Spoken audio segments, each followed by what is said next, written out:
পূর্ব মেদিনীপুরের খেজুরিয়া ব্লকের কৃষ্ণনগর গ্রামে কৃষি দপ্তরের আত্মা প্রকল্পের উদ্যোগে আয়োজিত হলো কৃষি প্রশিক্ষণ শিবির। এলাকার ৩৫ জন কৃষকদের নিয়ে 2 দিন ধরে চলে এই প্রশিক্ষণ। মূলত এই প্রশিক্ষণে বৈজ্ঞানিক পদ্ধতিতে ফুল সবজি চাষ নিয়ে আলোচনা হয়, পাশাপাশি চাষের ক্ষেত্রে মাটি পরীক্ষার গুরুত্ব নিয়ে আলোচনা হয়। এই প্রশিক্ষণ শিবিরে উপস্থিত ছিলেন খেজুরিয়া ব্লকের কৃষি আধিকারিক রবিশঙ্কর দাস, এটিএম রাকেশ অধিকারী, হর্টিকালচার ফিল্ড কনসালটেন্ট উমাকান্ত আচার্য সহ বিশিষ্টজনেরা।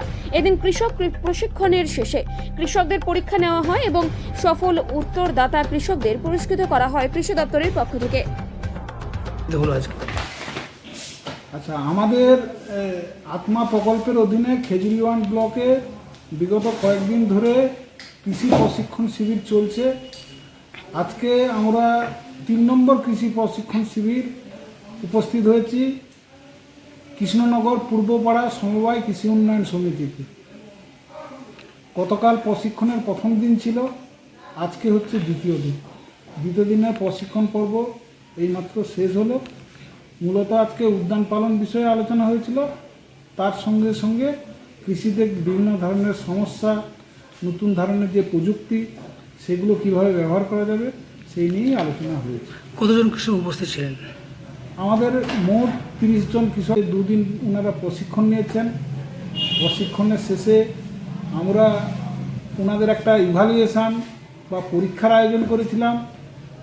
সেইখানে পরীক্ষার বেসিসে যারা প্রথম, দ্বিতীয়, তৃতীয় হয়েছেন তাদেরকে আমরা পুরস্কার দিয়েছি।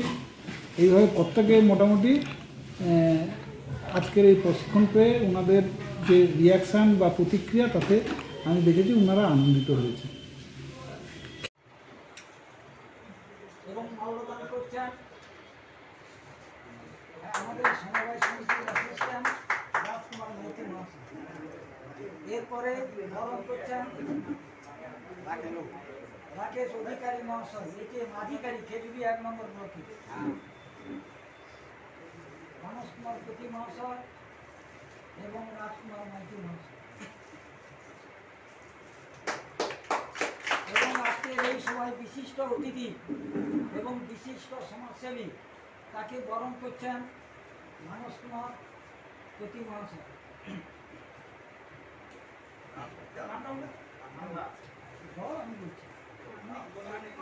মাল্যদান করছেন, বরণ করছেন রাজকুমার মাইতি মহাশয়। একটু আপনার দৃষ্টি আকর্ষণ করছি, আপনি গতকাল ছিলেন আমার উমাকান্ত লেট মিছিল বলা হয়নি, এবং আজকের মধ্যে রয়েছেন আমাদের ম্যানেজার মহাশয়, তাকেও বরণ করছেন।